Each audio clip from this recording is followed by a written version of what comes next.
Так, кешкі жемін сәл молаңда осаламыз. Азанға дейін таң ұзақ.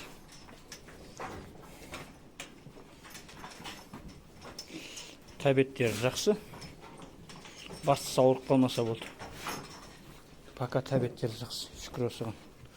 Ауыртып алмасақ болды. Кішкене бұзаудың өзі жейді міне. Екеуі де жеп отыр. Күйін замасынан келгенше.